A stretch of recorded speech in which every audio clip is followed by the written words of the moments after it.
Esta semana, el presidente de la República anunció el inicio de su plan de reactivación económica con una inversión de 350 millones de dólares en 14 proyectos entre rescatados y nuevos. Para hablar de sus objetivos y el impacto en la difícil situación económica por la que atraviesa nuestro país, entrevistaremos al secretario de Metas del gobierno. Pero también la llegada de 299 migrantes en 3 vuelos deportados de Estados Unidos ha generado un debate sobre su estatus y permanencia en el país, tema que también pondremos en la edición de hoy de nuestro radar. Pero finalmente, en entrevista exclusiva, vamos a analizar con el administrador del Canal de Panamá la cooperación que mantiene la ACP con los Estados Unidos y las injustificadas afirmaciones de una supuesta injerencia china en la operación de la vía interoceánica. Pero más importante aún, ¿cuándo y cómo inicia la ampliación de la cuenca de Río Indio? Sean todos bienvenidos a nuestro radar. Estamos hablando de unos 350 millones de dólares que permitirán generar unas 10.000 plazas de empleo en el país. Son 3 vuelos, no hay más. Ya llegaron y estamos en el proceso de evacuarlos, coordinando con la OIM y la ACNUR. Más nada. Reiteramos los buenos días, bienvenidos como siempre a Radar. Hoy hablamos de reactivación económica y es que el presidente José Raúl Mulino puso en marcha ese plan económico de inversión por más de 350 millones de dólares. Nuestro invitado para conocer más detalles de este plan, José Ramón Icaza Clement, él es el secretario de Metas del gobierno, pero también ministro para Asuntos del Canal. Le agradezco muchísimo este espacio y poder compartir los detalles de este plan económico de inversión que espera generar miles de empleos. Arrancamos precisamente por el plan que ustedes han presentado. ¿Cuántos empleos ustedes esperan generar y de cuántos proyectos estamos hablando? Buenos días, Castalia, Bienvenido. y buenos días a todos los televidentes y quienes nos sintonizan en la mañana de hoy. En efecto, el presidente José Raúl Mulino, el pasado jueves en su conferencia de prensa, presentó una lista de proyectos priorizados, algunos en ejecución, otros en formulación. Aquellos que están en ejecución, donde nosotros hemos puesto la primera priorización, se estima que tiene una inversión aproximada de 350 millones de dólares y estimamos también que puede generar aproximadamente unos 10.000 empleos directos. ¿Cómo nosotros hemos logrado o cómo hemos llegado a esta priorización? Tomando en cuenta el plan estratégico de gobierno que fue presentado y aprobado en el Consejo de Gabinete el pasado 26 de diciembre del 2024, en donde se priorizaron unos proyectos, aproximadamente unos 141 proyectos de ese plan estratégico de gobierno, con una inversión total para el quinquenio de 15.000 millones de dólares. Hemos agarrado ese portafolio de proyectos y hemos visto cuáles proyectos se encuentran en ejecución y cuáles proyectos se encuentran en formulación. Aquellos proyectos que están en ejecución en este momento, que muestran un avance, digamos, limitado por falta de recursos financieros o por espacio fiscal, hemos entonces priorizado esos proyectos tomando en cuenta cuáles son de agua y saneamiento, cuáles son de educación, cuáles son de salud, cuáles son de seguridad pública y gobierno y otros proyectos para poder entonces lograr darle esa prioridad a ese grupo de proyectos. Pero también hemos tomado en cuenta cuál es el impacto, reconociendo que uno de los temas más importantes que tenemos que resolver en el país es la generación de empleo y oportunidades. ¿Cuáles de estos proyectos pueden generar la mayor cantidad de empleos en el corto plazo y la mayor cantidad de actividad económica? Y de la misma manera, ¿cuáles de estos proyectos son los más factibles de alcanzar en este momento? Entonces hemos logrado esta priorización en un primer paquete de 14 proyectos que se encuentran en ejecución, 13 proyectos que están en formulación, que próximamente también estaremos anunciando, y otros proyectos que entran como parte de esta priorización. Hablemos de los que están pendientes, los que llevan años esperando. Ustedes han mostrado avances importantes en el Hospital de Colón, por ejemplo, en el Hospital de Bugaba, pero ¿en qué otros ha sido necesario prácticamente hacer una nueva inversión para poder reactivarlos? Sí, indudablemente, Castalia, el tema de agua y saneamiento es uno de los más importantes y quiero empezar por esos. Nosotros hemos venido realizando una inspección completa para poder determinar el estado actual de todas las plantas potabilizadoras existentes a nivel nacional, que totalizan poco más de 60 plantas potabilizadoras. De ese grupo ya tenemos una evaluación bastante clara de aproximadamente poco más de 30 plantas. Y lo que queremos hacer es entrar inmediatamente a la rehabilitación y mantenimiento de estas plantas para ponerlo en un estado óptimo, entendiendo de que una de las grandes brechas sociales que tenemos es el suministro y la calidad de agua a nivel nacional. De la misma manera también lo estamos haciendo para optimizar el sistema de acueductos, tanto acueductos en las áreas urbanas como en las áreas rurales, y en el caso de las áreas rurales, a través de lo que son perforación de pozos. Próximamente vamos a estar anunciando a través del Ministerio de Salud un programa muy amplio de perforación de pozos que se estima serán poco más de 120 pozos a nivel nacional, sumado también al esfuerzo que viene realizando el IDAN y adicional a eso lo que son los microacueductos rurales. De igual forma también en el tema de agua estamos priorizando retomar y avanzar para poder terminar, según la promesa del presidente de su discurso a la Nación, el 2 de enero, la planta potabilizadora de Arraiján, que le dará en una primera etapa 40 millones de galones día a la población que tanto lo necesita. De igual forma también la planta potabilizadora de Sabanitas, que se culminó la etapa 2, y ahora vamos a entrar en la primera etapa, una etapa que se construyó hace un tiempo atrás y tenemos que rehabilitarla para poder entonces cerrar esa brecha de suministro de agua en Colón. Y de la misma manera hemos priorizado Castalia, la culminación de la planta de tratamiento de agua residual o el sistema de alcantarillado de David, Sí. que es muy importante. ¿Cómo pretenden ustedes poder dotar de esos 10.000 empleos que ha anunciado el presidente? Y sumo algo más, muchos de los proyectos que ustedes están retomando tenían deudas importantes con los proveedores. ¿Cómo han quedado en ese sentido? Bueno, con cada uno de estos proyectos nos hemos sentado con los distintos contratistas a revisar lo que es el estado de situación. Ya se ha ido saldando esas deudas y hemos ido pagando ese saldo que tenía de administraciones anteriores. De igual forma también nos hemos sentado con los distintos contratistas a revisar las adendas y queda pendiente un tema que no es para nada, digamos, fácil de resolver y agradable, que son los famosos equilibrios contractuales. Hemos llegado a acuerdos con las empresas constructoras para poder entonces, a través de los recursos del Estado y financiamiento público, poder retomar estas obras y poder de esa manera entonces avanzar al ritmo que tiene que avanzar para poder culminar estas obras que tanto ha esperado la población. De la misma manera, en cuanto al tema de la generación de empleo. Hay que recordar de que la industria de la construcción históricamente ha sido un motor de la economía y uno de los grandes empleadores a nivel nacional. Usualmente está entre los 3 mayores generadores de empleo con el comercio y con el sector agropecuario. Y hemos visto en los últimos años cómo la industria de la construcción ha ido desacelerándose, por lo que no está en este momento en su máximo potencial como lo fue alrededor del año 2012 hasta el 2017, donde generó aproximadamente unas 180.000 plazas de empleo según el registro del INEC. Así que tenemos sin lugar a duda un potencial de mano de obra que en este momento no estamos empleando, y una vez que estos proyectos, a través de un plan de inversión pública para dinamizar la economía, podamos entonces generar todas estas plazas de empleo. Estamos hablando concentrados en esta primera etapa en trabajadores de la construcción.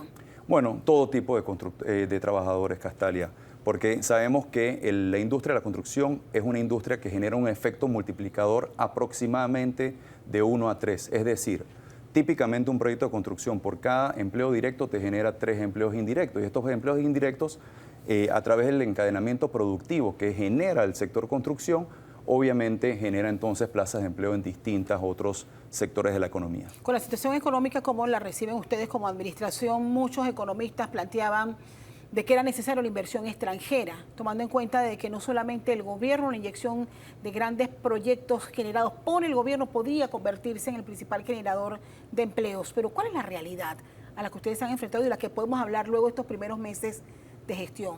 Castalia has dado en el clavo. Lo primero que nosotros hemos tratado de lograr con esta administración es generar y construir confianza. La inversión extranjera directa representó en Panamá antes del COVID aproximadamente una inversión anual de $5.000 millones. Esa inversión extranjera directa la hemos visto cómo se ha ido reduciendo posterior al COVID y no hemos podido recuperar esos niveles de inversión extranjera directa desde el año 2019 a la fecha. Y el enfoque entonces es construir confianza a través de una buena administración pública, a través de la transparencia, a través de la comunicación. Y en ese sentido, nosotros como Gobierno Nacional, a través de este plan de inversión, lo que estamos mandando son señales del mercado de que tenemos la capacidad de invertir y que estamos construyendo infraestructura para poder aumentar la capacidad del país y poder entonces recibir, digamos, inversión privada que tiende a ser usualmente y previo al COVID de 6 veces la capacidad de inversión que tiene el Estado panameño. Hay 13 proyectos nuevos. ¿Se podría adelantar al menos cuáles? Bueno, yo creo que yo tendría que preguntar por el que más ha llamado la atención, es la construcción del tren David Panamá. Sí, ¿Ese sigue siendo el principal proyecto central del gobierno del presidente Mulino? El plan de gobierno y el plan de gobierno del presidente Mulino y el plan estratégico o el plan quinquenal tiene el ferrocarril o el tren Panamá-David como uno de los proyectos emblemáticos. Este año estamos en un proceso de consultoría de lo que es la factibilidad con la firma EICOM, en donde nosotros firmamos un contrato con ellos para la elaboración de este estudio de factibilidad y para poder definir la ruta que próximamente el secretario nacional de ferrocarril, el ingeniero Henry Farup, estará presentando al Consejo de Gabinete. Adicional al proyecto del ferrocarril, también hay otros proyectos emblemáticos como lo es el teleférico de San Miguelito. Ese es un proyecto que esperamos nosotros iniciar el proceso de licitación a mediados de este año. De igual forma también tenemos como proyecto emblemático el cuarto puente, el cual esta administración fue quien realmente inició el proyecto y ese proyecto está avanzando a un paso muy bueno, muy acelerado, con paso firme. Así que nosotros tenemos un grupo de proyectos emblemáticos, pero también tenemos un grupo de proyectos priorizados. Y sobre la lista que mencionaba sobre los 13 proyectos que están en formulación, tenemos, por ejemplo, muy importante, caminos de producción. Por muchos años se ha, dado muy poco mantenimiento a los caminos de producción y esto es una arteria importante para que nuestros productores puedan bajar sus productos a los mercados, pero también genera economía a nivel nacional, sobre todo en áreas rurales. De igual forma también el ministro de Obras Públicas ha presentado cómo va avanzando lo que es el proyecto de continuación del Corredor de las Playas con la variante de Campana, que también lo estamos trabajando desde el Gobierno Nacional apoyando al Ministerio de Obras Públicas. De igual forma también él viene con un programa muy bueno de intercambiadores en la carretera panamericana, que se suma al proyecto de asociación público-privada de la carretera panamericana oeste o CPO. Así que, en fin, tenemos un grupo de proyectos muy interesantes que próximamente nosotros vamos a estar anunciando una vez estos proyectos ya culminen la fase de formulación y iniciemos entonces los procesos de licitación. Y de estos proyectos, ¿cuáles van con el modelo de asociación público-privado? Bueno, nosotros tenemos dentro del portafolio de asociaciones público-privadas un grupo de proyectos. Principalmente son de carretera. Como te mencioné, ya la carretera panamericana del Este fue adjudicado y está en ejecución. Próximamente se va a estar licitando la carretera panamericana del Oeste, que es CPO. Está también la carretera Centenario, que está en el Ministerio de Obras Públicas. Y justo más atrás viene también, que sigue en el proceso de estudio y evaluación, la cuarta línea de transmisión eléctrica. Así que dentro del portafolio de la Secretaría Nacional de Asociaciones Público-Privadas estamos trabajando en estos proyectos, pero la mayoría de los proyectos se estarán realizando a través de fondos públicos y tomando como base lo que es el Plan Estratégico de Gobierno 2024-2029. Bien, hay una expectativa puesta sobre la decisión que vaya a adoptar este gobierno del cual usted forma parte con respecto al futuro de la mina de Donoso y que han salido varios sectores a pedirle al Ejecutivo que acelere el proceso de evaluación y definir qué se va a hacer con la mina de Donoso como un motor importante también de inversión y de recuperación de empleos. ¿Cómo marcha esa estrategia y cómo marcha ese plan para abordar? Sabemos que es un tema conflictivo, un tema que el propio presidente se comprometió en abordar en esta administración. Sí, el proceso de la situación con la mina es una situación o un proceso que está liderando el presidente de la República con el ministro de Ambiente y el ministro de Comercio. Yo de la Secretaría de Metas no manejo los detalles, sin embargo, sí puedo hacer eco de las palabras que ha dado el presidente en sus distintas conferencias y también a través de reuniones que hemos tenido donde se ha mencionado el tema, y básicamente es su compromiso de poder resolver la situación, porque tenemos una situación. Por un lado, tenemos un fallo de la Corte Suprema de Justicia que el presidente ha indicado que va a respetar, pero de igual forma también tenemos una mina que tiene que iniciar un proceso de cierre de la mina. Y ese proceso de cierre es el que se tiene que establecer siguiendo los parámetros ambientales y sociales, porque esto no es simplemente baja el interruptor y simplemente dejamos eso como está. Eso tiene un proceso que tomará años en cierre, y no soy un experto en la materia, pero sí sé que se está trabajando una mesa técnica para poder entonces, cuando llegue el momento oportuno, el presidente será la persona con sus ministros que han estado llevando esto quien anunciará cómo será este proceso. Bien, como ministro para Asuntos del Canal estoy obligada a preguntarle sobre el otro gran proyecto que tienen que ustedes adelantar y poner en marcha, que es la ampliación de la cuenca, la denominada cuenca de Río Indio. ¿Cuál es el rol? Si bien es cierto, esto es una responsabilidad central de la Autoridad del Canal de Panamá, ¿cuál es el rol que en ese sentido va a jugar el gobierno nacional precisamente a través del Ministerio para Asuntos del Canal? Bueno, primeramente, Castalia, el proyecto de reservorio multipropósito de Río Indio es un proyecto país. Es un proyecto que va a aumentar la capacidad de poder reservar agua para consumo humano, agua para uso industrial y agua para las operaciones del Canal de Panamá.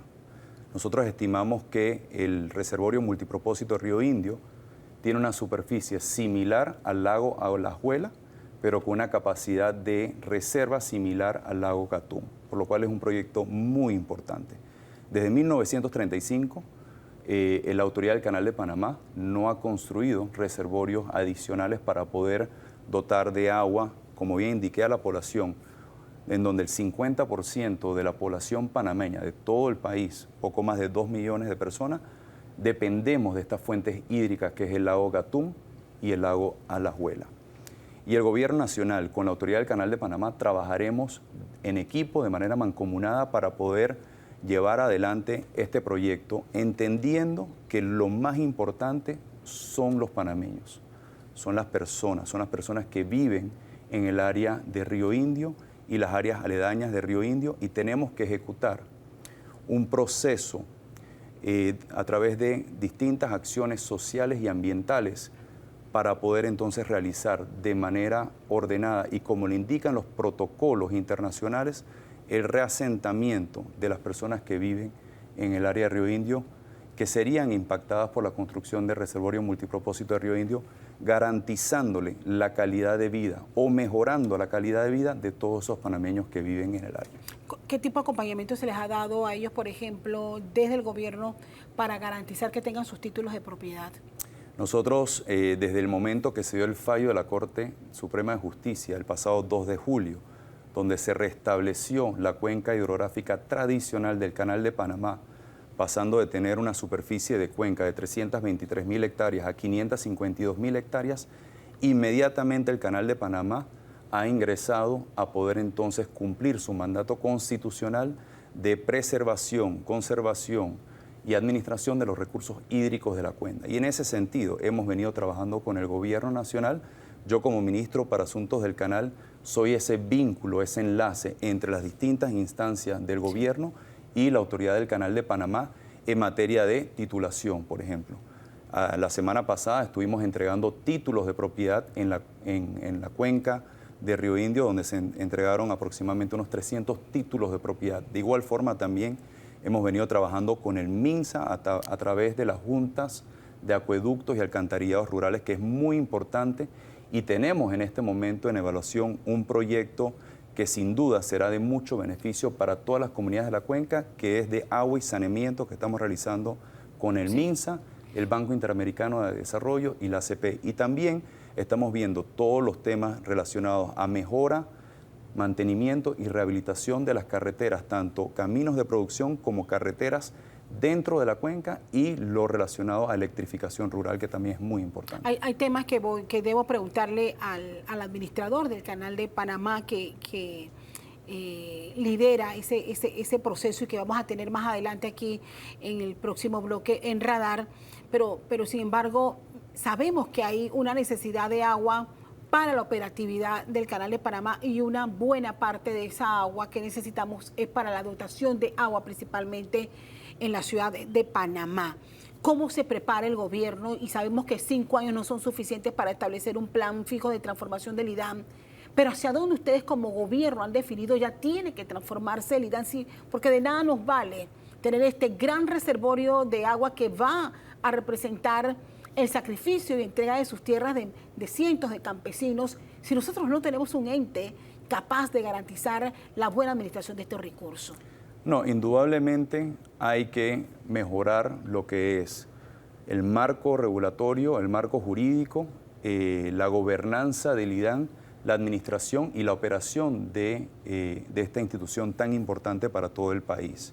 Se ha venido realizando un diagnóstico a través de una consultoría de Aguas de Barcelona con el Banco Interamericano de Desarrollo, y ese diagnóstico lo tenemos bastante claro, y ahora tenemos que pasar del diagnóstico a la acción, y el compromiso del gobierno nacional es poder caminar en esa dirección de cómo nosotros podemos fortalecer y mejorar la gestión administrativa y operativa del IDAM. Uno de los temas más importantes que nosotros tenemos que poder avanzar durante este quinquenio es cómo lograr optimizar el sistema.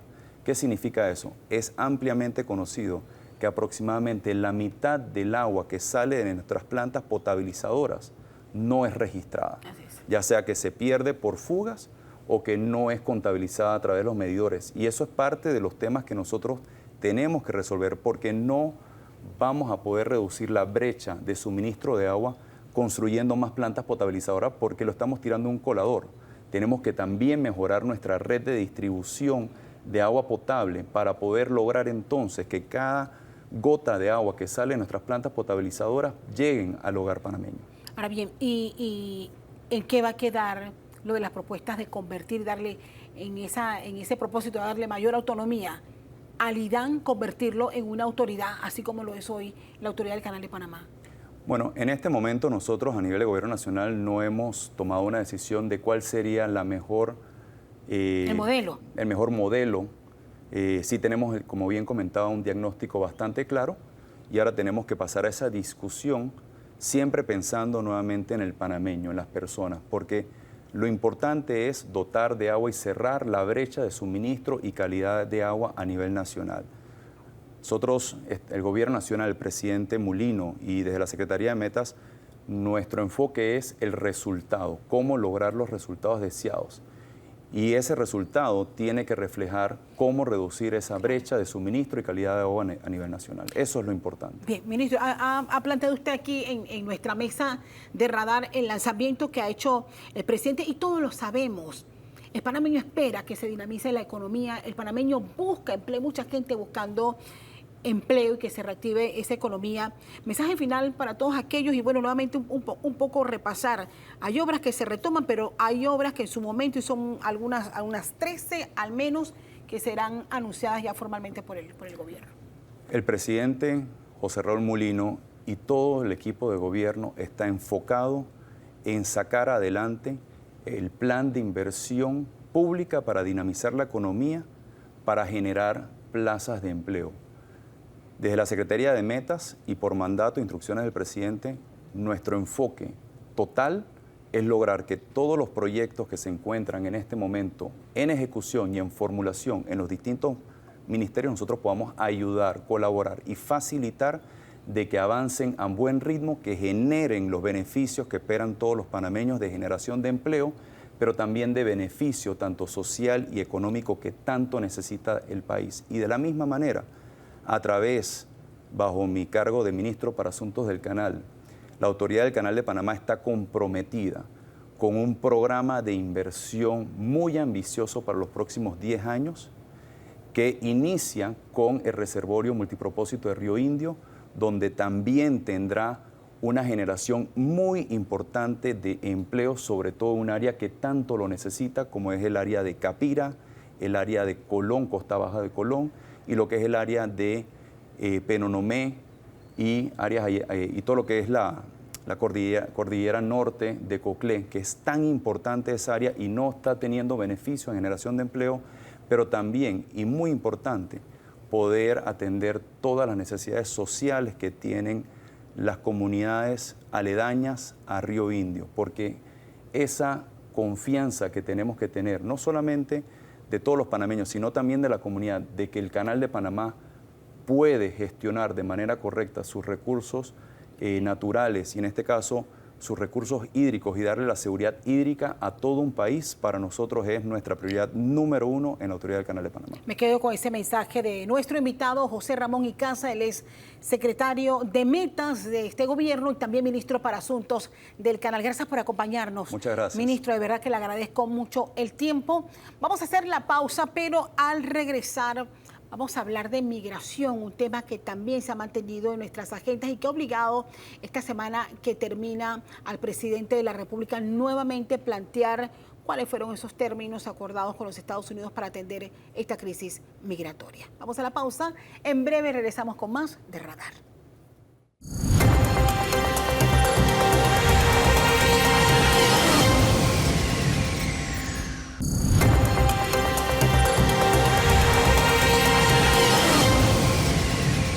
Estamos de regreso, gracias por seguir con nosotros aquí en Radar esta mañana de domingo 23 de febrero. Tema obligado hoy en nuestra mesa es el tema migrantes, la crisis migratoria, pero sobre todo qué va a pasar con los expulsados de Trump.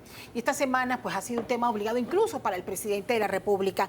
Nuestros invitados esta mañana y quienes nos ayudarán a poner en contexto y hacer el análisis, Marixa Cedeño, y es presidenta del Colegio de Abogados. Licenciada Marixa, un placer tenerle con nosotros. Importante señalar que el Colegio de Abogados tiene una oficina que se encarga exclusivamente de manejar el tema migratorio. Elías Cornejo es coordinador de incidencia de la red Clamor. Elías, le agradezco muchísimo. Y también se suma a esta mesa Rafael Rodríguez, presidente de Arenas, es la Asociación de Residentes y Naturalizados en Panamá. Ustedes tres les agradezco muchísimo. Debo aclarar que solicitamos para esta mesa la opinión y participación de un representante del gobierno nacional. Sin embargo, no hubo respuestas a nuestra solicitud. Entramos en materia y quiero empezar con el panorama. ¿Cómo lo ve desde Clamor? Clamor, para ponerlos en contexto, es una red que está a nivel de América Latina y que ve la situación de los migrantes. Ustedes están focalizados aquí en Panamá y están mucho también en Costa Rica. ¿Cómo está la situación hoy día? Bueno, nosotros en general lo que percibimos, Castalí, es que la realidad migratoria ha cambiado. ¿Ha cambiado por qué? Porque en realidad los flujos han disminuido sur-norte, pero habíamos previsto nosotros que esta inversión de flujo norte-sur iba a venir, lo que ahora llaman el flujo inverso. ¿Y qué es lo que está sucediendo? Que los que están viniendo son los más vulnerables, mujeres y niños. Y este es el primer grupo que está llegando.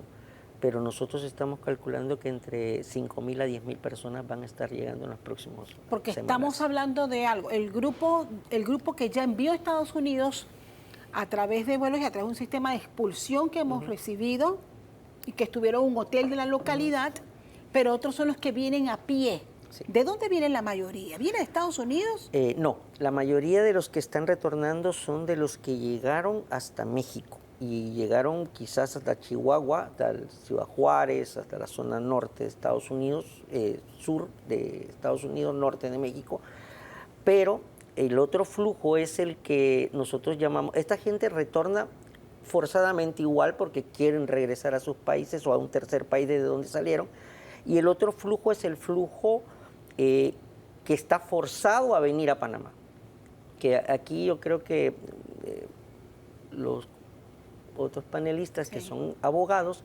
entenderán bien y explicarán mejor que ellos no han cometido ningún delito, no han entrado irregulares son los en que Panamá. captamos en esas imágenes que Exacto. se hicieron virales y se las podemos postear. Han sido familias enteras, ya la mayoría no están, es lo que ha dicho el gobierno. Sin embargo, son gente que fue expulsada.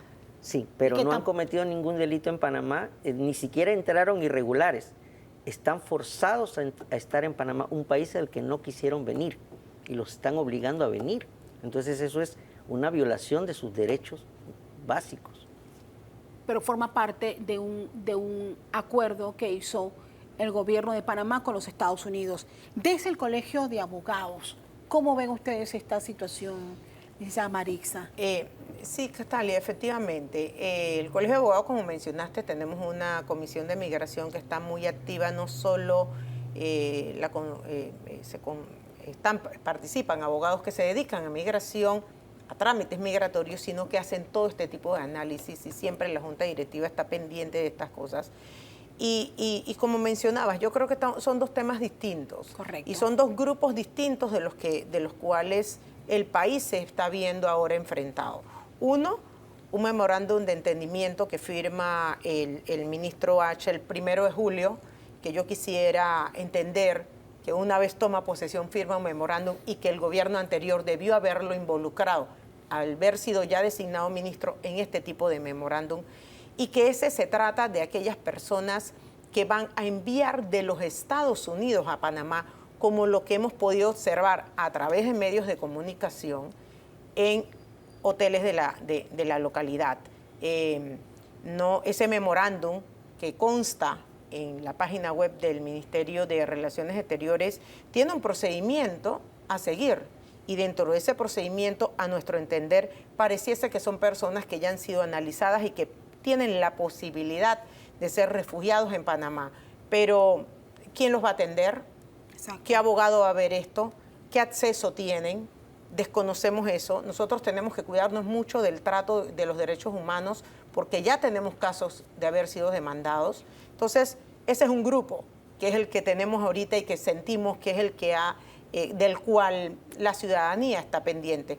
Pero tal como mencionamos aquí en la mesa, pues también hay otro grupo que está regresando y que fueron aquellos que en un momento dado empezaron a caminar, cruzaron el Darién, se fueron hacia los Estados Unidos y desde diferentes países han llegado y vienen de regreso. ¿Qué vamos a hacer con ellos? Pero el gobierno sí tiene que tener un vocero y sí tienen que explicar todas las situaciones y cómo van a hacer. Desde Arena, ¿cómo lo ven ustedes? De hecho, usted nos alertaba ya hace un par de semanas y creo que antes de finalizar el año 2024, usted en nuestros noticieros nos alertaba de que esto iba a pasar y que tenía información de que mucha gente venía de regreso. Rafael. Muy buenos días, gracias por la invitación. En efecto, pues la Asociación de Residentes y Naturalizados de la República de Panamá se mantiene constantemente dándole seguimiento y monitoreando cada uno de los eventos que se están presentando en el día a día con respecto a la llegada de estos ciudadanos, ya sea vía aérea o sea vía terrestre. Vemos que en cierto modo se tiene organizado los recibimientos, pero en otro modo vemos que pareciera que no hay una seguridad de lo que se está haciendo.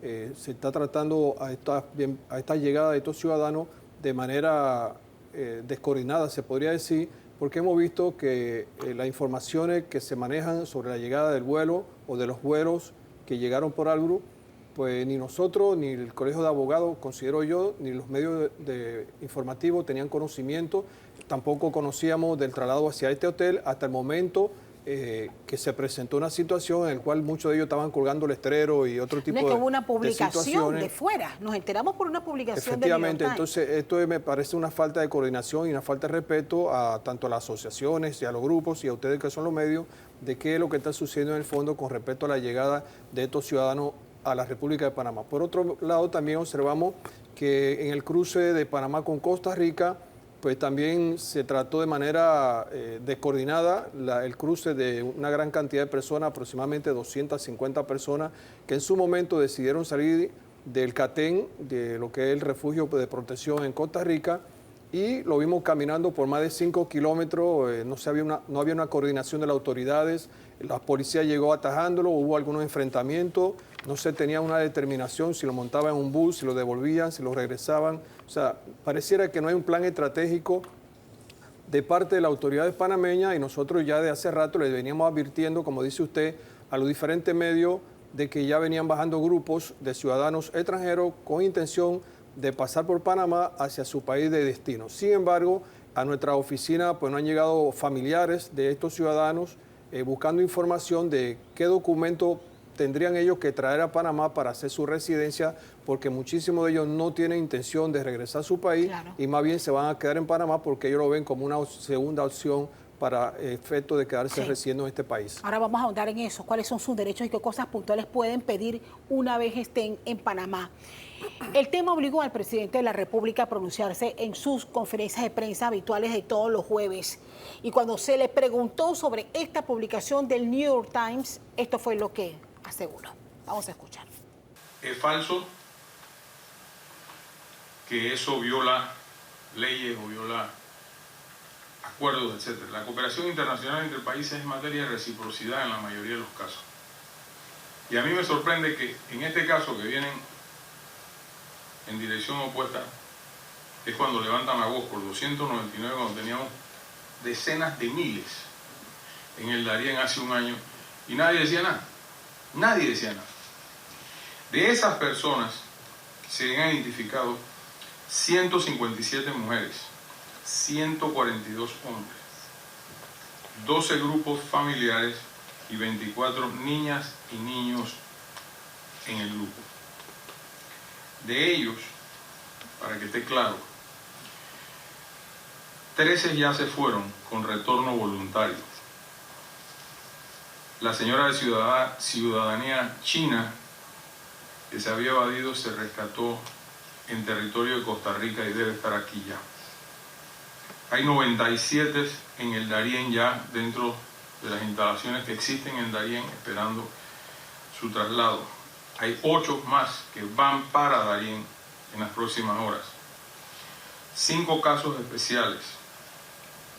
4 se van a comprar ya los pasajes y hay un lesionado. 175 permanecen en el hotel esperando el retorno voluntario para 41 pasajes que se tienen que comprar para 9 Turquía, 17 India, 8 China, Georgia 5, Nepal 1, Kosovo 1. Esto no le está costando a la República de Panamá ni un centavo. Es la Organización Internacional de Migraciones la que está llevando adelante este proyecto y costeando el 100% de los costos. Son 200 y muchos de los cuales ya han salido. Pero en medio de estas aclaraciones que ha hecho el presidente esta semana surgen varias preguntas. ¿A qué tienen derecho ellos? Y de hecho debo plantearles una publicación de la BBC en esta semana donde alertaba de las responsabilidades que asume Panamá y Costa Rica porque se centran específicamente en Panamá y Costa Rica. Palabras más, palabras menos. Son 200 hoy. Y no vienen más por ahora, ha dicho el presidente de la República. Pero una vez los ha entregado a Estados Unidos, la responsabilidad es de Panamá. Y esa gente que ha llegado tiene derecho a pedir asilo, por ejemplo. Y no es que el gobierno que lo acoge le va a decir, ¿usted quiere asilo? No, ellos tienen derecho a pedirlo una vez llegan y pisan suelo panameño. O sea, ¿a qué tienen derecho? No solamente el grupo de expulsados, porque bien usted lo señala, licenciada, no solamente es el grupo de expulsados, también ¿a qué tienen derecho los que vienen por carretera? Voy a empezar con usted. Sí, definitivamente tienen derecho a pedir asilo, pero dentro de OMPAR hay un trámite a seguir que es muy estricto y que verifica en realidad si eres un perseguido político, por ejemplo, para entonces darte un asilo per se. Pero mientras tanto hay que tenerlos en algún lugar. Y definitivamente, como mencionabas, la responsabilidad sí es responsabilidad del país, nuestra. Aunque Estados Unidos esté pagando los costos. Claro, es que es responsabilidad nuestra y la responsabilidad de que no se violen derechos humanos. Panamá ya fue demandada en el año 2010 y salió una sentencia en donde fuimos condenados por violación de los derechos humanos a un emigrante. Entonces, hay que tener mucho cuidado con eso. Efectivamente, el presidente de la República ha establecido que esto no tiene ningún costo para Panamá. Lo único que nosotros esperamos que ese lugar a donde se les está llevando tenga todas las condiciones necesarias para mantenerlos allí. ¿Por qué? Porque el mismo memorándum de entendimiento te establece que todo el dinero que se utilice y que pague los Estados Unidos, por ejemplo, para los que envía para acá, ninguno puede ser utilizado para ningún tipo de construcción. Es decir, que si Panamá no cuenta con las instalaciones establecidas o que contengan lo mínimo de derechos humanos, sí nos cuesta, claro que sí. Así es que entonces yo creo que Panamá tiene una responsabilidad y un reto muy grande en este momento sobre este tema, pero sobre todo hay que tener mucho cuidado con el tema de los derechos humanos, porque estas personas son personas como todos nosotros, tienen derecho a pedir asilo, que no necesariamente se les va a dar, pero sí tenemos que tenerlos con una regularización migratoria per se. Elías, ¿cuál es la situación en Chiriquí, pero sobre todo en el Darién? ¿Y cuántas personas ya han sido retornadas al Darién en este proceso? Bueno, habían llegado el martes 166, el miércoles 170. No sé si ayer trasladaron, el viernes o sábado habrán trasladado más gente. Pero lo que sí es importante señalar, y creo que es muy importante, aquí no es cuestión de números, no es cuestión de cuánto gasto, ni de cuántas personas traen, sino son personas, son seres humanos. Entonces, lo fundamental aquí es, y lo relevante, es que el enfoque que se está haciendo no es de derechos humanos, es de seguridad nacional. Y ni siquiera la seguridad nacional de Panamá, es la seguridad nacional de Estados Unidos. Entonces estamos cediendo soberanía en el manejo de nuestras políticas internas de migración, a las cuales todo Estado tiene derecho de hacerlo, y estamos cediendo y estamos trabajando a partir de un gobierno como el de Estados Unidos, cuya política la ha marcado claramente el presidente Trump, es xenófoba y encima de eso aporófoba, es decir, va contra todo migrante que sea pobre. Y el Papa, en el caso nuestro como iglesia, nos indica que todo Estado que participe de políticas que sean inhumanas o que dañen la dignidad de la persona humana es cómplice de un sistema cruel, excluyente e inhumano. Ahora bien, yo quiero nuevamente citar el artículo que mencionaba hace un momento y señala, la gente tiene derecho a solicitar asilo. No es el trabajo de los gobiernos preguntarles a la gente si está buscándolo. Eso le corresponde al solicitante y la responsabilidad de los gobiernos consiste en que una vez la persona pide protección, entonces su caso tiene que ser oído. Ellos lo advierten. Pero quizás esa no será la parte más ardua de este proceso para los dos países latinoamericanos. Ellos se refieren a Panamá y a Costa Rica. Si se toma en cuenta que aún le quedan por delante negociar con los estados, es decir, con los nuevos destinos para estos migrantes que ya fueron expulsados por Estados Unidos, es decir, caso Venezuela. ¿Qué hacemos nosotros con los venezolanos si nosotros no tenemos relaciones con Venezuela? Con eso, Venezuela, por ejemplo, y otros países. Y otros países. O sea, ¿qué hacemos? ¿Y quién asiste a esa gente que tiene derecho a que alguien los represente, alguna asociación? Si los tienen, no los tienen presos, pero los tienen encerrados y no hay acceso a ellos, me pregunto yo. Bien. O sea, ¿no se está Panamá arriesgando a que en algún momento le digan, ustedes están violando, señores, el derecho de esas personas, aunque le demos la mejor comida del mundo? No sé, es una pregunta básica. Es que existe una gran confusión informativa, no hay forma de llegar a ningún tipo de oficina en Cancillería o se ha instalado una oficina exclusivamente para esta problemática donde se organice la OIM, la ONU y la Cancillería y una serie de instituciones nacionales e internacionales para que nosotros, las agrupaciones, la asociación, el Colegio de Abogados, la Iglesia, pues podemos acercarnos hacia esta oficina informativa donde se nos brinde todo tipo de detalle, el manejo que se le está dando, cantidad de personas que están llegando, nombres, países, una serie de cosas. Solamente nos queda mirar la televisión y observar al presidente diciendo que son 7 hindutanes, 7 chinos o 15. O sea, de ahí en lo adelante no hay donde nosotros ir a tocar y buscar una información correcta. estos grupos que están entrando por frontera con Costa Rica, también hay que mantenerse en alerta porque solamente se ve en los medios que están pasando. Sin embargo, desconocemos cuál es el manejo que se le está dando a estos ciudadanos. Hay que tomar en cuenta que Costa Rica también se brindó a recibir una gran cantidad de ciudadanos de otros países y ya a ellos le llegaron cantidad de aviones con ciudadanos y ellos lo están llevando hacia frontera de Panamá con Costa Rica al lugar donde dice se llamado Catén. Exacto. Entonces ahí desconocemos si le están dando la mayor seguridad para que esta gente al otro día de llegar a este Catén no diga, bueno, aquí no me gustó, dame comenzar a caminar para la frontera de Costa Rica y de ahí paso caminando. Claro. Que eso fue lo que pareciera que se vio con este grupo de 250 personas, que no hubo una coordinación entre autoridades costarricenses y la panameña, y de buena primera encontramos más de 200 personas caminando sin ningún tipo de sello migratorio, ni de ningún tipo de registro, ni de ordenanza diciendo pase por la frontera, que ahora Panamá lo va a recibir.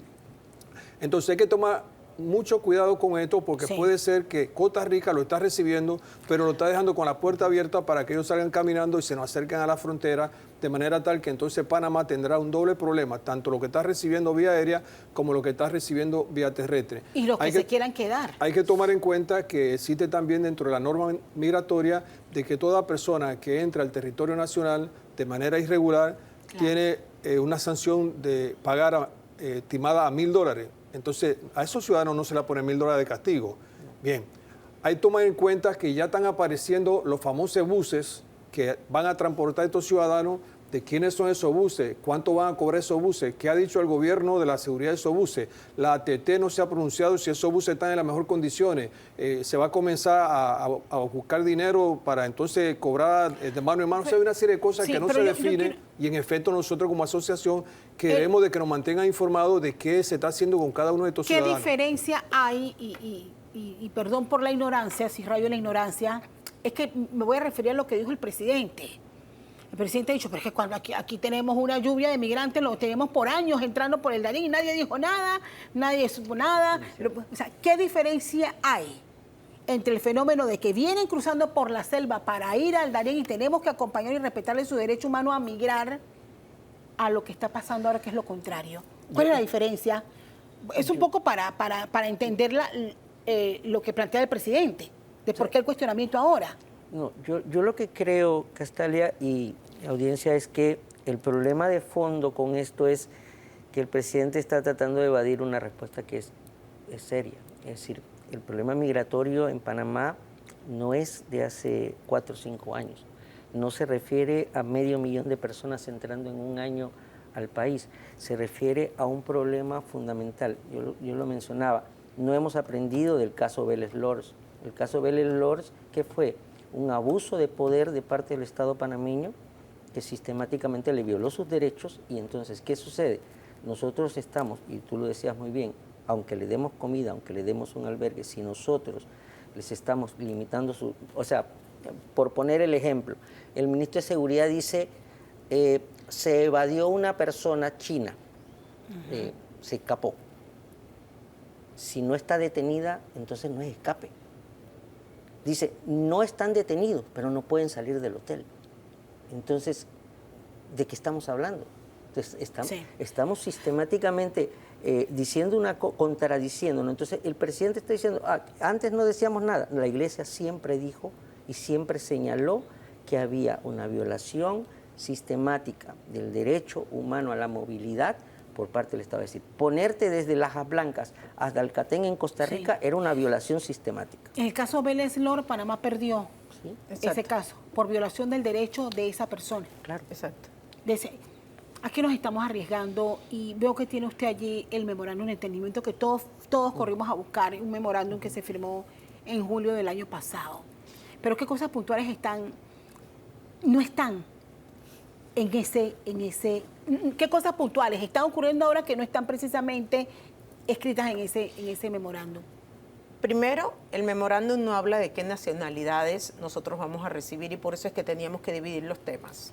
Uno son las personas que vienen de Costa Rica hacia acá caminando, que deben de pasar una frontera y que deben de tener un ingreso al país con un sello migratorio y que hay un trámite migratorio dentro del país, que tú estás legal o ilegal. Y son dos cosas distintas. Entiendo.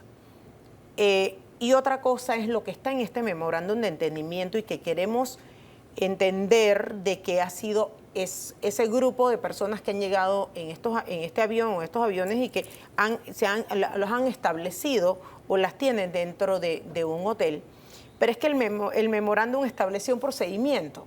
Y si nos vamos a la letra, lo que dice el procedimiento, cada una de estas personas debió haber sido evaluada por Panamá, por OMPAR, y luego de haber sido evaluadas, enviar la lista a los Estados Unidos y decir, estos ya están evaluados y estos sí pueden ser refugiados y estos no.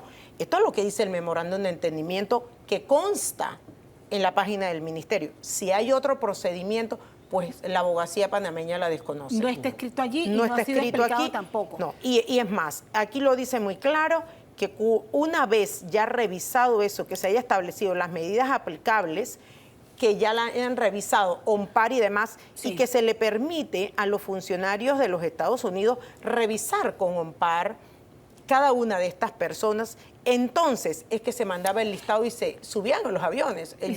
Nosotros desconocemos eso es lo que está pasando. Nosotros estamos arriesgando a que nos denuncien por violar los derechos Claro de los que sí, migrantes. claro que sí, porque como mencionamos en la mesa, entonces si ellos vienen para un trámite ya de refugiado, hay un procedimiento de refugiados que si, como mencionábamos, están detenidos, no están detenidos, están custodiados, no están custodiados.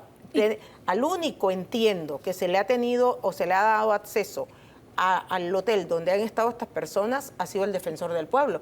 Los abogados no pueden llegar allí, los abogados no se pueden entrevistar con estas personas. Podemos nosotros atenderles sus casos en OMPAR o no, desconocemos. Pero yo creo que para aclarar esto mejor, el gobierno tiene que tener un vocero, tiene que explicar claramente cuáles son los procedimientos de ambos grupos que se están tratando. Quiero un breve mensaje para finalizar este bloque, porque es que sé que el tema va a seguir y reitero, lamento mucho que el gobierno no haya enviado su vocero para explicar algunos detalles que se debieron haber planteado en esta mesa. Conclusiones, Elías, de cómo debemos nosotros y cómo desde la iglesia debemos manejar nosotros este tema tan preocupante. Nosotros vamos a sacar un comunicado de parte de la Red Clamor hoy, domingo, lo vamos a sacar, vamos a publicarlo para que la gente sepa. Nosotros señalamos ahí que el gobierno tiene que comunicar mejor. Está informando pero no está comunicando. 2, tiene que ser transparente. 3, tiene que decirnos cuáles fueron los acuerdos por debajo de la mesa, entre comillas, que señalaron con Marco Rubio, porque eso es lo que se agrega al acuerdo de entendimiento y entonces eso agrava más la situación porque es más lo que desconocemos que lo que sabemos. Licenciada Maritza. Sí, efectivamente, yo creo que el Estado, a través del Ministerio de Seguridad, la Cancillería o la Dirección de Migración, y no a través de un comunicado, yo creo que podemos tener una conversación con ellos y explicarle al país los procedimientos a seguir, que la población no se sienta asustada de que tenemos ahora emigrantes aquí, que vienen más personas que le van a quitar el trabajo en un momento dado. O sea, todas esas cosas ponen nervioso al panameño también. Entonces hay muchos temas en la mesa que se alteran todos y yo creo que es necesario explicar y así nosotros como abogados también saber qué podemos hacer y cómo podemos coadyuvar en esto. Termino con usted, Rafael. En efecto, pues nosotros como asociación pues solicitamos de que se continúe garantizándole los derechos humanos a cada uno de estos ciudadanos y en efecto también se le garanticen su derecho a la movilización porque vimos que realmente están muy restringidos. Nosotros solicitamos que se trasladaran estos grupos de personas a un lugar más amplio donde ellos puedan conversar entre ellos, caminar o hacer algún tipo de ejercicio, llevándolo a un gimnasio o algún tipo de establecimiento donde realmente se les permita varios tipos de movilidades para efecto de que se les garantice este derecho hasta que ellos por lo menos puedan obtener cualquier decisión que vaya a tomar el gobierno o las organizaciones internacionales que le están dando seguimiento. Así que nosotros pues, vamos a dar continuidad a este tema y nosotros esperamos de que se le garanticen los derechos principalmente. Me quedo con ese mensaje a los tres. Muchísimas gracias. De verdad que les agradezco muchísimo y que no sea la primera y última vez que nos acompañen porque sabemos que el tema está vigente y todavía desconocemos cuántos migrantes más van a estar llegando en las próximas semanas a nuestro territorio.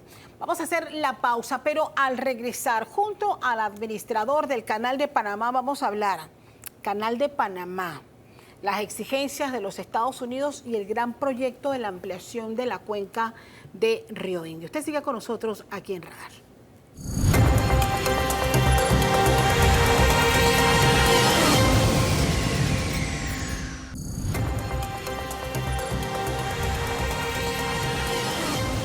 Estamos de regreso, gracias por seguir con Radar. Nosotros esta mañana de domingo 23 de febrero, tal como lo habíamos avanzado, nos acompaña Ricaute Vázquez. Él es el administrador del Canal de Panamá y como ya hemos conocido, este viernes la autoridad del Canal de Panamá ha aprobado los fondos para el embalse de Río Indio.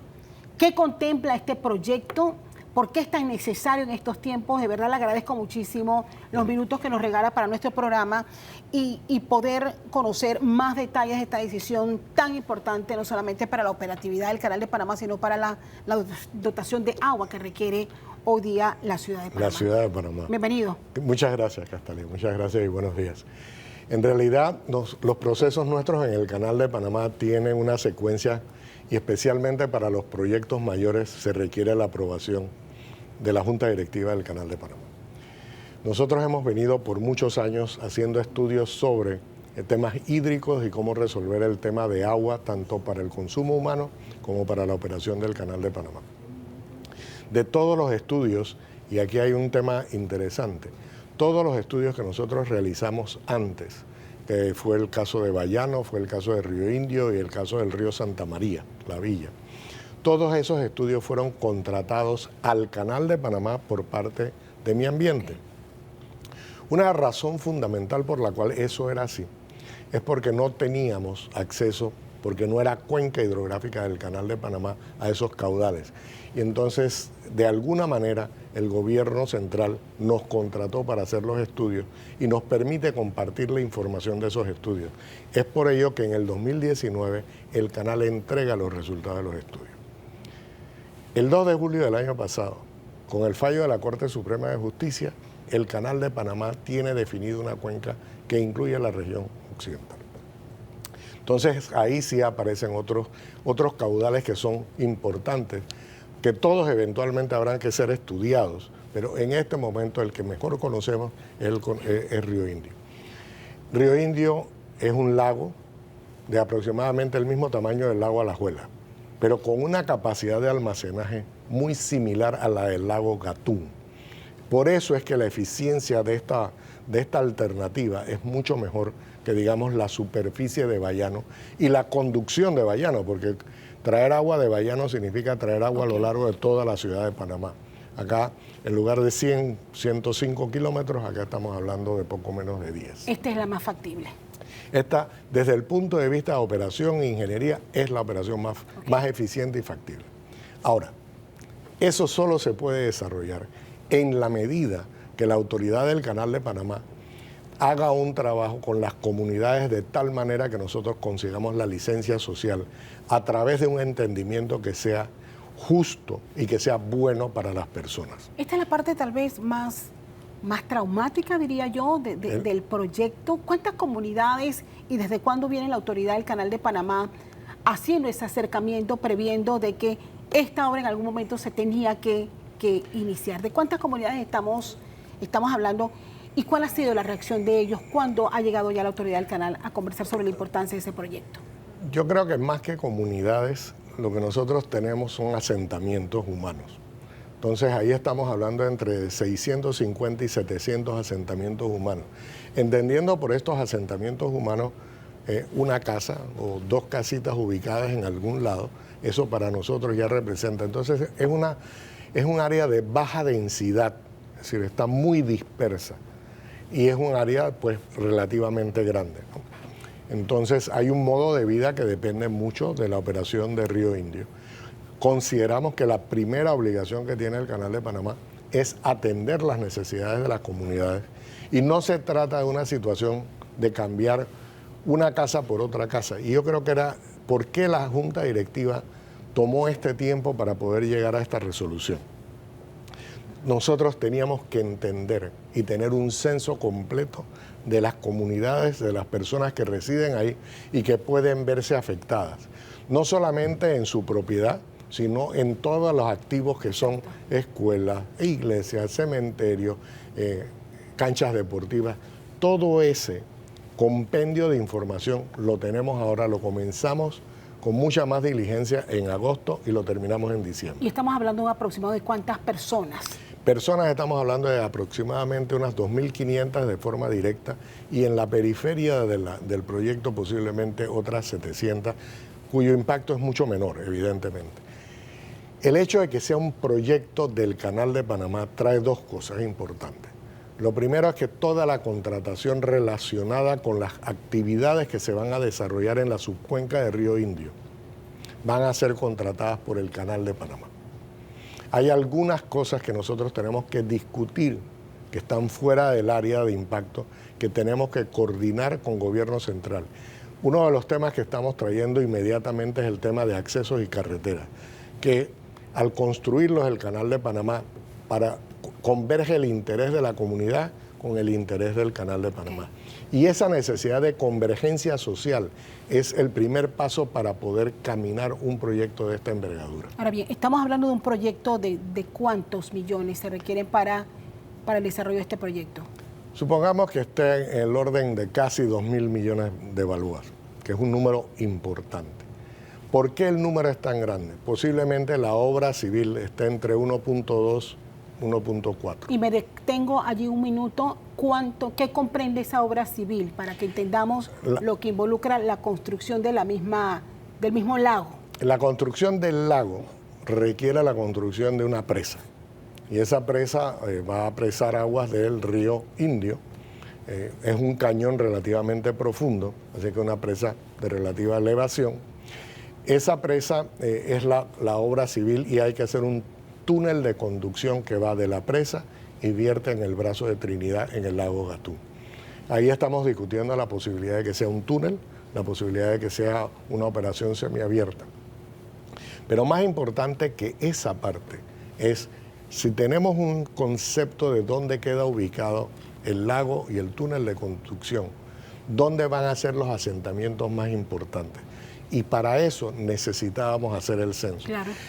La Junta Directiva no iba a hacer una aprobación y la administración no recomendaba la aprobación del proyecto a menos que nosotros tuviéramos la información básica y fundamental que nos sirve de referencia para saber cuántas personas se van a ver afectadas. Y eso lo tenemos ahora. Eso se tiene. Hablemos entonces de la otra parte importante. No es claro que involucra un nivel de sacrificio de los campesinos y familias que por años han residido en esta zona de Río Indio. El proceso de reubicación. Hay reubicación de las familias y hay compensación por las tierras que ellos están dejando. ¿Cómo va a ser esa clasificación? Y también un poco adelantarnos, entonces, ustedes tendrán también la responsabilidad de construir obras y carreteras de esos nuevos asentamientos. Por supuesto. Esa es parte de la responsabilidad que nos toca una vez que, entendiendo cuáles son las necesidades, qué comunidades podemos desarrollar, cómo podemos darle sostenibilidad económica y social, porque las necesidades son distintas según la familia con la que uno habla.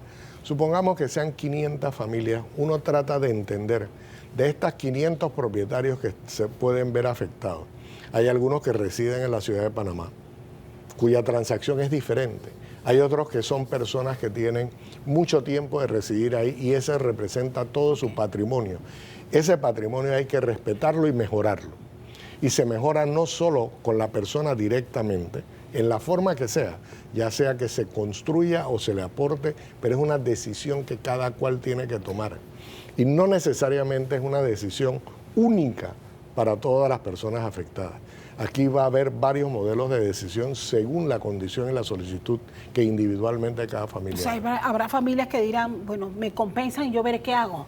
¿O habrá ganaderos que digan, pero es que yo toda la vida me he dedicado a la siembra de maíz o a la cría de ganado y necesito una tierra similar a la que hoy día tengo? Exactamente. Y esa es la descripción que nosotros estamos buscando. Y es por eso que antecede cualquier construcción de obra civil, antecede la necesidad de atender esas necesidades. Bien, en los últimos meses hemos visto la aparición de al menos 2 agrupaciones campesinas que han estado creando conciencia en las comunidades sobre estar alertas de lo que incluye este proyecto. Incluso escuchamos voces de oposición al proyecto. Sí. ¿Cómo están manejando ustedes? Nosotros mantenemos y tenemos centros comunitarios ya establecidos en el área. Recordemos que una vez que el área se denomina parte de la cuenca hidrográfica, el Canal de Panamá por constitución tiene responsabilidad sobre la cuenca. Antes de ese fallo, la participación nuestra tenía que ser mucho más exploratoria y mucho más discreta porque no existía esa responsabilidad del canal. Nosotros tenemos la responsabilidad en la cuenca hidrográfica de proveer agua para el consumo humano. Correcto. Y esa no puede darse una solución al tema de suministrarle agua para el consumo de la ciudad si no pasamos por darle respuesta a las comunidades cuyas fuentes de agua son las que vierten allá. Esas comunidades también van a requerir soluciones de otro tipo y ahí es donde entra un balance diferente. El mero hecho de que se trata de un proyecto del canal nos hace responsables no solamente de la obra civil, sino de todos los elementos adicionales que representa la sostenibilidad de esa obra civil, sí, el bienestar de la familia. Bien, para tener claro, la autoridad del Canal de Panamá, con los fondos aprobados por este proyecto, se encarga de la construcción de obras, porque de nada vale sacar a los campesinos de esas áreas, creándole conciencia de que su sacrificio representa beneficios para el canal y el mundo y para el consumo de agua en la capital, si ellos van a seguir con las mismas carencias. Evidentemente. Pero, ¿qué pasa en su momento cuando ustedes entreguen carreteras, hospitales, escuelas, iglesias? Me imagino que todo eso está dentro del censo que deben terminar en abril próximo. ¿Eso quién lo administra? Lo digo porque va a ser una inversión millonaria. Pero pregunto yo, ¿se le entrega la responsabilidad entonces al Ejecutivo, a los gobiernos de turno? Por lo menos la parte operativa de centros de salud, de escuelas y ese tipo de cosas, de alguna manera sigue siendo responsabilidad de las entidades del Estado. O sea, si entrego el hospital, es el MINSA el que va a ser responsable de eso. Debe ser responsable. Y nosotros vamos a seguir trabajando para que el MINSA cumpla con ese tipo de cosas. Y es por eso que nosotros pensamos que vamos a tener que hacer un tema de desarrollo sostenible muy diferente a lo que tradicionalmente ha ocurrido en otros proyectos de infraestructura en el país. Hablemos de hidroeléctricas y de otro tipo de carreteras y compensaciones. Nosotros tenemos que tener una presencia permanente. Yo creo que el garante de que efectivamente estas cosas se desarrollen es el Canal de Panamá. Y el hecho de que el Canal de Panamá tiene una experiencia a lo largo del manejo de la cuenca, yo creo que nos da un referente de cómo pueden ser las cosas en esta área de la subcuenca de Río Indio. Ahora bien, este proyecto es apremiante y las razones por las cuales no se puede hacer antes. O sea, estamos a las puertas de nuevos escenarios de sequía. Sí. Y yo no sé, bueno, usted me habla de que son 6 años aproximadamente la construcción de esta obra. O sea, esto se tiene que iniciar ya sí o sí. Cuando uno tiene un proyecto largo hay que comenzarlo temprano. Y ciertamente a lo largo del periodo de construcción de este proyecto es muy probable, existe una muy alta probabilidad de que tengamos un fenómeno de sequía repetido. Tenemos a favor nuestro la experiencia de la sequía que acabamos de pasar y cómo se manejó y la experiencia que esto ha generado, las lecciones aprendidas. Cómo manejamos la relación con los clientes, cómo manejamos la relación operativa. Definitivamente que para efectos del Canal de Panamá, este es un proyecto largo, pero la relación del Canal de Panamá va a ir mucho más allá de la terminación del proyecto, porque el área de incidencia del proyecto va a ser algo donde permanentemente el canal tenga supervisión. Si al final del día, por alguna razón, no se asignan los maestros, no se asignan, vamos a ver cómo se resuelve. Yo creo que va a ser importante que las comunidades participen con nosotros en hacerle sentir a los gobiernos de esos momentos de que efectivamente esas necesidades tienen que ser satisfechas porque la infraestructura está ahí. Ya no se trata de un problema de si la escuela está reparada o no. Esa va a ser una responsabilidad mucho más cercana al Canal de Panamá y la vamos a cumplir. Pero el hecho de que la operación esté asignada, nosotros tenemos que hacer que el gobierno respete que esos recursos tienen que asignarse. De las necesidades de agua en la capital creo que todos somos conscientes. Hablemos de las necesidades de mantener efectivamente la operatividad del Canal de Panamá y sus nuevos juegos de esclusa. Y pongo esto en contexto tomando en cuenta, y es un tema obligado, señor administrador, las presiones y las palabras desafiantes que ha pronunciado en los últimos meses desde su llegada a la presidencia el presidente de los Estados Unidos, Donald Trump, en donde incluso en su discurso ha puesto en tela de duda la capacidad de Panamá de resolver su problema de agua, porque lo ha mencionado en medio de todo el debate que ha generado. O sea, en ese sentido, tiene razón el presidente Trump en señalar que hemos tenido una incapacidad en la forma en que hemos abordado la necesidad de agua que tiene el Canal de Panamá para su operatividad. Esa referencia no hubiera existido de no haber existido la sequía. Y la sequía es una consecuencia de cambio climático que particularmente él no reconoce. Entonces, efectivamente, el control del clima no es una responsabilidad sino de los países más industrializados. Y hay una responsabilidad global que todos tenemos que atender, de la cual ya hay un anuncio de que se va a retirar del Acuerdo de París. Tomar al Canal de Panamá como un ejemplo de incompetencia ante un fenómeno que no está regulado por el Canal de Panamá, no lo comparto y no es cierto. Lo que sí puedo decir es que en medio de todas las dificultades hídricas que nosotros hemos enfrentado, que son mucho más frecuentes y son mucho más profundas, el Canal de Panamá jamás ha dejado de operar. A pesar de la pandemia, a pesar de las sequías, a pesar de todas las restricciones que hemos aplicado, encontramos formas para poder mantener la operación del Canal de Panamá. Así es que ciertamente es un reto que tenemos como sociedad, sobre todo y desde el punto de vista panameño, de atender la necesidad de agua de las personas, la parte municipal, la parte industrial y el consumo humano. Si esa parte no estuviese ahí, el canal no tendría problemas, porque los lagos tienen suficiente agua para mantener la operación del canal. ¿Qué es lo que está creciendo? Es la extracción de agua de los lagos del Canal de Panamá para poder dotar de agua a la ciudadanía. Nosotros surtimos agua a más de la mitad de la población panameña y yo creo que es una responsabilidad que nosotros tenemos que acometer como país. Este tema hídrico es un tema nacional. Este es un tema que tiene que discutirse con el Canal de Panamá y más allá. ¿Y qué planes hay o puede la autoridad del Canal de Panamá alertar a los gobiernos, a este y a los que vengan? Porque hoy están haciendo ustedes una gran inversión, pero ¿de qué vale tener un nuevo reservorio de agua si nosotros vamos a tener la misma institución ineficiente que tenemos hoy día, que se llama Instituto de Acueductos y Alcantarillados Nacionales? Bueno, ese es el tipo de instituciones que tiene que tener un alto perfil y una capacidad de ejecución consona con el atraso y la mora que tenemos en el manejo de las soluciones de agua. Esta discusión de agua no es una discusión reciente. Esta discusión de agua es una discusión que data de por lo menos 20, 30 años.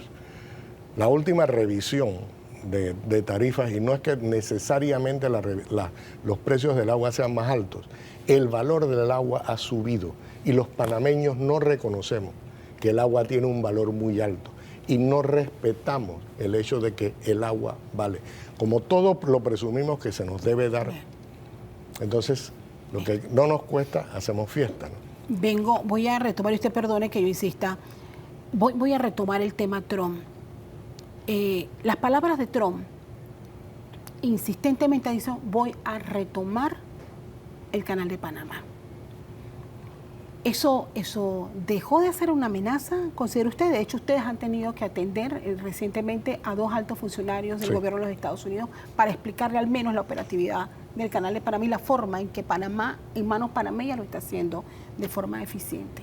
¿Pero ha sido esto suficiente? O sea, ¿cómo podemos interpretar eso en este momento? ¿Fue una mera amenaza o todavía es una amenaza latente? Las palabras del señor Trump. Yo creo que el tema aquí trasciende el Canal de Panamá. Y yo creo que hay un tema de semántica entre lo que nosotros en Panamá interpretamos como Canal de Panamá y lo que en Estados Unidos se interpreta como Canal de Panamá. Veamos una cosa. En 1977 se firmaron 2 tratados. Uno sobre el Canal de Panamá, los activos que estaban en la zona del canal, y otro sobre la neutralidad permanente y la operación del Canal de Panamá.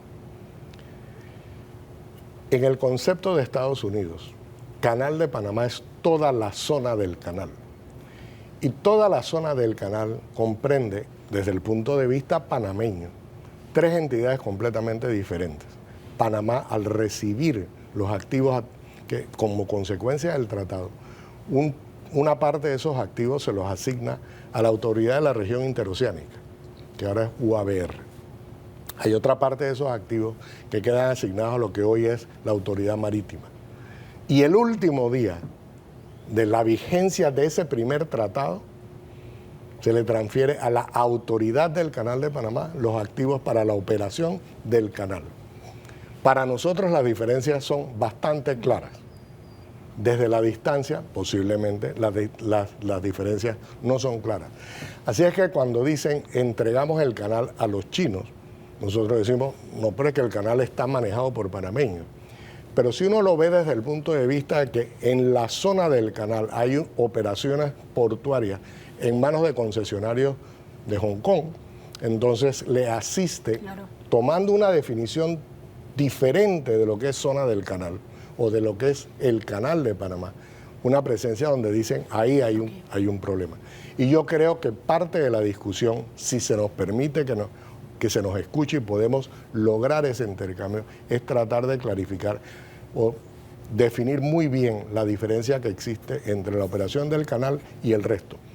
A los 2 visitantes recientes, por lo menos en la parte que le correspondía al Canal de Panamá, fuimos absolutamente claros y diáfanos. Esta es la operación del canal. Esta operación es manejada por panameños.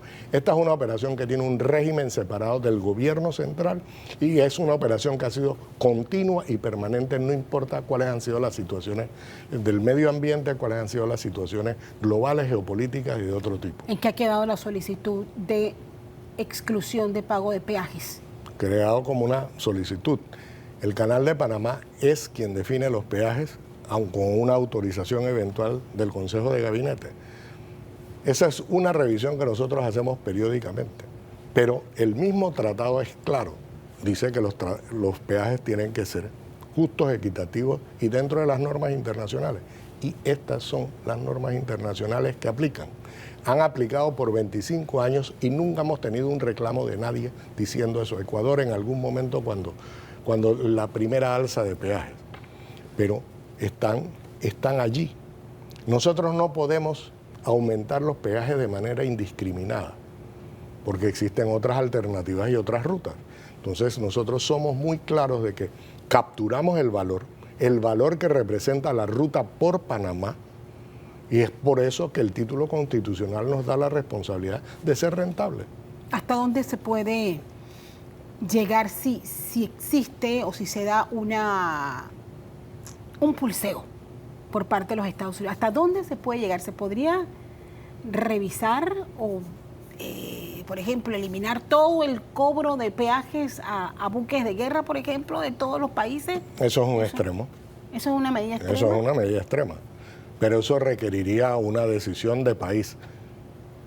La parte técnica la incorpora el Canal de Panamá, pero al final del día representa una decisión de país de por qué no cobrar a un segmento específico del mercado que transita por el canal. Y recordemos, por ejemplo, en los últimos 8 años, tránsitos militares por el Canal de Panamá no solo son de los Estados Unidos. Ha habido aproximadamente unos 700 a 730, el número exacto no lo recuerdo, de los cuales el 60% definitivamente es la Marina de los Estados Unidos. El 40% restante es Marina de guerra de todos los otros países del mundo. Entonces, el Canal de Panamá, en ese elemento de neutralidad, lo que es bueno para la Marina de los Estados Unidos va a tener que ser aplicable a la Marina de los otros países. Hay personas que abogan porque se haga una revisión tipo del Tratado de Montería, pero el Tratado de Montería tiene una razón y una génesis totalmente distinta. Eran los derechos que Estados Unidos, como administrador del Canal de Panamá, le había otorgado a Colombia y Costa Rica. Correcto. Y que al revisar los tratados en el 77, había el peligro de que ellos reclamasen el derecho previo. Entonces Costa Rica sin fuerza naval, Colombia sí la tiene, entonces accedió y firmó el Tratado de Montería que retrotrae a lo que ellos tenían antes. Pero esa es la historia. Existen avenidas, pero va a ser una discusión y yo creo que nosotros los panameños, independiente de cómo sea la discusión, tenemos que poner los intereses del país primero y negociar sobre esa base, de la cual el Canal de Panamá es una parte importante, pero no es la única. Hay algo cierto. Ni el administrador del Canal de Panamá, ni ninguno de los miembros de la autoridad del Canal de Panamá puede asumir una posición política en respuesta a las exigencias de los Estados Unidos, pero sí lo tiene que hacer el gobierno a través del Ministerio de Relaciones Exteriores. ¿Se imagina usted en algún momento este escenario? El escenario de mayor complicación en este momento era la ampliación de la cuenca. Pero, ¿cómo impacta este nuevo escenario los planes y proyectos que ustedes tenían bajo su administración? De ninguna manera. Miren, estos son fenómenos que ocurren. El Canal de Panamá es una operación de largo plazo. Y en el tiempo han venido eventos y han surgido eventos. Ha habido intervención militar, ha habido transferencia pacífica, ha habido fenómenos extremos climáticos, no solamente sequía, hemos tenido inundaciones importantes también, hemos tenido guerras internacionales, hemos visto cambios geopolíticos, hemos visto muchas cosas. Pero el Canal de Panamá tiene una visión de operación de largo plazo. ¿Todos estos fenómenos afectan la operación del Canal de Panamá? Sí. Y sí hay una cosa que el Canal de Panamá ha hecho a lo largo de los años, y especialmente durante la administración panameña, es ser adaptable a las condiciones del medio.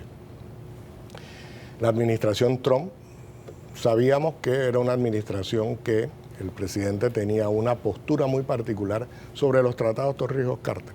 Lo intentó conversar en algún momento y lo manifestó en su primer gobierno. No pensábamos que iba a ser mencionado 6 veces en el discurso de toma de posesión. Con prioridad. Entonces, subirle el perfil, sí, es cierto. Posiblemente el impacto más importante sea aquí en Panamá, donde los panameños entendamos la importancia que tiene el Canal de Panamá, por un lado, y la importancia que tiene Panamá como país, que es un país relativamente pequeño, pero en medio de toda esta discusión ha planteado su postura y la ha planteado con firmeza. Y habría que sumar la importancia que tiene el recurso hídrico en estos tiempos. Por supuesto, porque ese es el recurso que hace, aparte de la angostura, que esta operación se dé en este país. Agua y tierra angosta. Esa es la mezcla que nos da la posición geográfica. Mensaje, señor administrador, sabemos que han sido tiempos un poco complicados el inicio de este año y de hecho cuando celebramos el pasado 31 de diciembre esos 25 años de operaciones en manos panameñas, estábamos ya con esta alerta. Sin embargo, lo que usted ha planteado aquí en nuestro programa es que a pesar de las circunstancias, bueno, la prioridad en este momento es echar adelante este proyecto de ampliación de la cuenca. Por supuesto, porque no podemos distraernos con ese día a día, ese ruido siempre va a estar. Si hoy es Trump, mañana será otra cosa y mañana surge un conflicto y tenemos temas de frontera, va a surgir cualquier cosa. Pero lo que no se puede hacer es desviar el sentido de largo plazo que representa para Panamá la operación continua, sostenible, rentable, eficiente, que es el Canal de Panamá. Entonces, esa responsabilidad la toma la administración del Canal de Panamá, su junta directiva, con el mayor profesionalismo sobre la base de hechos y constatando que efectivamente, y por eso un caso, para tomar una decisión de lanzar este proyecto, había que pasar primero por el censo y conocer a la gente que íbamos a afectar. No se trata de simplemente hacer esto porque hay que hacerlo. La gente que vamos a afectar, la gente es primero. Un trato justo, un trato equitativo, un trato bueno, es el mejor camino para una relación de largo plazo. Se me queda una pregunta por fuera. ¿Aprobado el presupuesto, aprobado los fondos que se requieren? ¿Cuándo inicia específicamente ya? Ya inició. Ya empezó. Ya inició desde el momento en que nosotros levantamos censo, ya inició desde el momento, ese 2 de julio, cuando surge el fallo de la Corte Suprema de Justicia. En ese momento nosotros tenemos la licencia jurídica para proceder. Ahora tenemos que ganar la licencia social. ¿Qué mensaje le envía a esas comunidades? El Canal de Panamá tiene una trayectoria de más de 20 años trabajando con las comunidades. Mirémonos en el espejo de la cuenca hidrográfica que manejamos por 20 años comparado con la cuenca que dejamos de manejar cuando aprobaron la Ley 20. El nivel de desarrollo en la cuenca manejada y administrada por el Canal de Panamá ha sido mayor que en el resto. Esa es nuestra carta de presentación y lo hemos hecho con respeto porque esas tierras no nos pertenecen.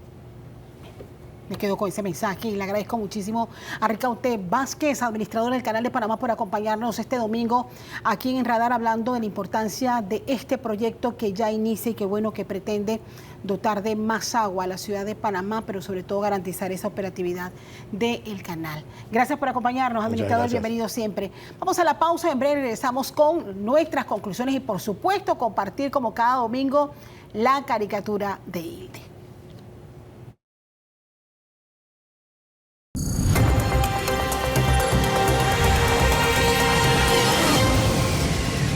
Estamos de regreso aquí en Radar y como ya es costumbre, vamos a compartir de inmediato en este último bloque de nuestro programa la caricatura de Hilde, que se ha inspirado en uno de los temas que hemos abordado esta mañana y tiene que ver con la crisis migratoria. Ahí está un grupo de personas que van tratando de ingresar a Panamá, va un papá y cargando a un bebé y le dice uno al otro, ya Donald Trump no nos deja entrar a Panamá, no nos deja entrar y señalan hasta Panamá, tranquilo, por ahí nos acomodamos en el camino. Y es que son miles los que de acuerdo a algunos organismos internacionales están intentando regresar a sus países luego de las políticas aplicadas por el presidente de los Estados Unidos, Donald Trump, y que está haciendo que muchos traten de regresar a sus países de destino o al menos a los países donde estuvieron por todos estos años antes de iniciar ese sueño de ir hacia este país norteamericano. Ahí está la inspiración de Hilde.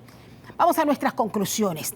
En primer lugar, en nuestro programa, sin duda el principal desafío que tiene el gobierno nacional en este momento, luego de anunciar este plan de activación económica con una inversión de 350 millones de dólares, es recuperar cuanto antes las obras inconclusas por parte de gobiernos anteriores. Pero lo más apremiante es poner en ejecución 13 proyectos nuevos, los proyectos del gobierno de Mulino que pretenden ofrecer los miles de empleos que muchos esperan. Por otra parte, organismos adscritos a la Iglesia Católica, sociedad civil y hasta el propio Colegio de Abogados han alertado en nuestro programa el problema de la crisis migratoria y en este momento, la situación tan complicada que tiene Panamá al alertar que pudiesen estar violando los derechos de los migrantes. Se exige una mayor explicación de los términos últimos del memorando de entendimiento entre Panamá y los Estados Unidos, detalles que hasta ahora muy poco se conocen. Y finalmente hemos terminado con esta entrevista al administrador del Canal de Panamá, dando a conocer los detalles de tal vez una de las obras más importantes de los últimos años. Y con una inversión de aproximadamente 2.000 millones de dólares, la autoridad del Canal de Panamá pretende iniciar la creación del denominado reservorio multipropósitos de la cuenca de Río Indio, no solamente para dotar a la capital del agua potable, sino darle sostenibilidad a la operación de los nuevos juegos de esclusa ante los desafíos de las crisis de sequía que se avecinan. Pero lo más importante será, sin duda, el trato digno y humano a las familias en Río Indio que se verán obligadas a abandonar sus tierras y ser trasladadas a nuevos sitios y asentamientos. Es parte del desafío. De esta manera llegamos a la parte final de nuestro programa. Como siempre, les agradezco la sintonía y nos vemos en el próximo Radar.